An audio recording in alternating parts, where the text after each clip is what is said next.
Salut à tous, c'est Pang de la chaîne. Bienvenue sur cette vidéo qui aujourd'hui va parler intelligence artificielle et langage. Vous avez certainement vu passer des articles sur le sujet de ChatGPT et vous avez certainement eu écho à quel point cette intelligence artificielle est en train de changer beaucoup de choses. Hier, je disais encore que Microsoft voulait associer ChatGPT à Bing pour complètement rendre obsolètes les moteurs de recherche type Google. C'est vraiment quelque chose qui peut changer dans le monde de l'industrie et dans le monde de la connaissance beaucoup de règles du jeu. C'est un moment où l'intelligence artificielle commence à se déployer et permettre à des étudiants d'avoir des devoirs tout faits au travers de certaines précisions qu'ils vont apporter dans la demande vis-à-vis de ce bot. Ce qui moi m'intéresse, outre l'avancée spectaculaire de l'intelligence artificielle et les changements flagrants qu'il y a entre un ChatGPT et des bots classiques que vous avez sur des sites divers comme SNCF ou n'importe quel site d'achat, c'est qu'à un moment donné, on commence à percevoir des réflexions, des liens, des associations d'informations et potentiellement de connaissances. Et c'est exprimé de façon claire, fluide, même s'il y a encore des erreurs, même s'il y a encore des choses qui ne sont pas complètement justes. Ça s'inscrit dans un rapport de communication qui est de plus en plus juste, ajusté et en plus fourni en termes de références et de liens logiques entre différentes structures de pensée. Quand on arrive à la genèse, au travers d'articles ou de vidéos de ces différentes IA, la plupart des concepteurs nous parlent du langage. Le langage de cette intelligence, le langage qui va être aussi associé à la somme des connaissances qui va être téléchargée. À partir de là, au travers du langage, de la compréhension de ce langage et de l'expression de ce langage, il va y avoir le partage d'informations,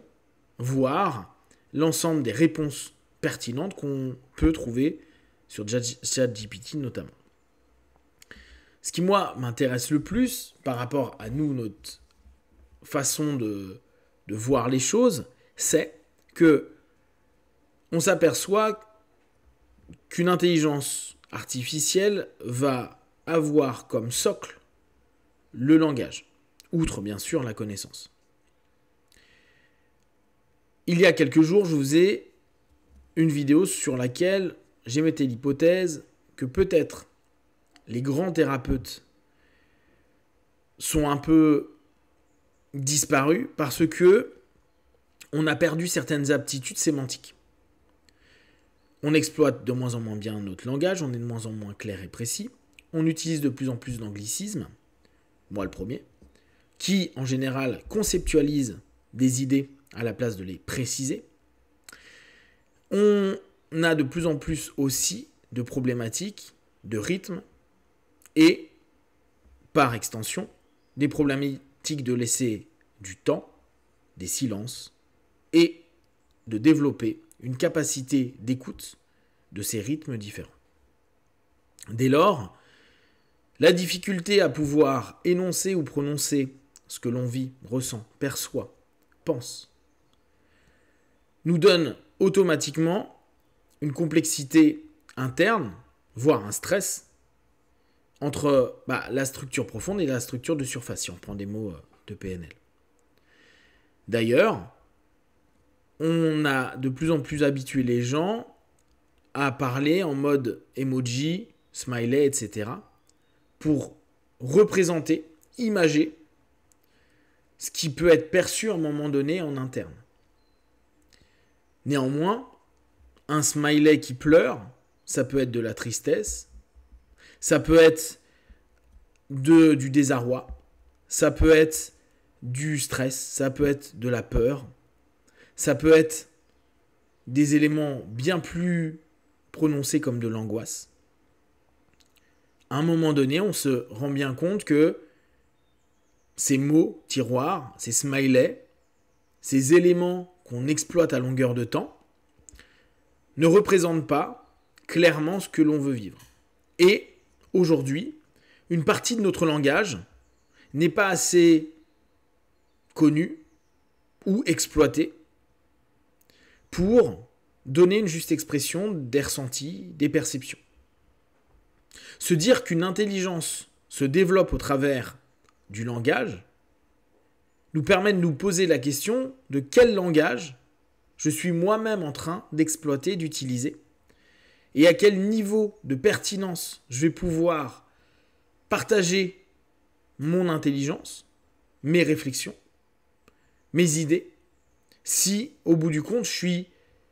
fané au niveau de ma capacité sémantique, du nombre de mots que je connais, de la structure même avec laquelle j'exploite ces mots-là, pour d'une part partager et exprimer les choses, et d'autre part avoir une réception de l'information que je propose ou que je partage, compris par les personnes en face de moi. Parce que, outre le fait que vous puissiez avoir des éléments de langage pertinents, précis, si la personne qui est réceptrice de votre information ne connaît pas ce langage, vous allez vous rendre compte que vous allez devoir simplifier, transformer votre propre langage pour vous adapter. Or, vous le savez, dans des notions comme l'hypnose, la PNL, etc., on dit synchronisez-vous, mettez-vous au niveau de langage, au timbre de voix, potentiellement à l'ensemble des prédicats, pour que la personne en face de vous puisse mieux comprendre, pour que vous puissiez rentrer dans son univers. Mais si notre façon de voir est constamment de se dire je dois rentrer dans l'univers des autres, et que potentiellement l'autre est dans une dimension sémantique de plus en plus limitée, comment je vais pouvoir partager réellement une information avec des niveaux de profondeur, sachant que potentiellement il peut ne pas comprendre certaines variations, certaines subtilités des mots ou du langage que je suis en train d'exprimer. Certes, il va pouvoir capter le fond de mon idée, le fond, on va dire, la toile de fond de l'idée, mais pas les différentes colorations de cette idée. Et le fait de simplifier, moi je suis pourtant quelqu'un qui prône cette idée-là, un petit peu comme Eric Berne qui disait il faut absolument qu'on puisse expliquer des éléments complexes comme si on parlait à un enfant de 5 ans. Néanmoins, j'y reviens petit à petit parce qu'il y a certains éléments qu'on ne peut pas si facilement exprimer. Et on le voit même avec des gars comme Étienne Klein qui sont incroyables comme vulgarisateurs, qui par moment ne va pas prendre l'auditeur pour un idiot, mais va utiliser un mot qui va prendre le temps de définir pour qu'on soit sur le même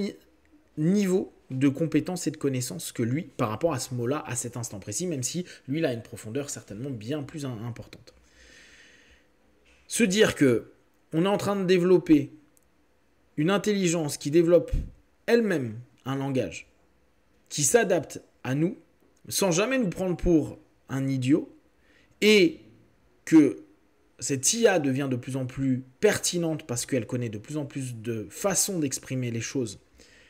et cela à différents niveaux de profondeur,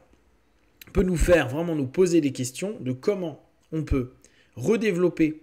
notre langage, notre communication. Savoir si nous, on va choisir de simplifier encore notre langage ou d'aller rechercher avec un dictionnaire, et là je parle vraiment de quelque chose de physique, les mots, cette recherche-là est aussi un apprentissage,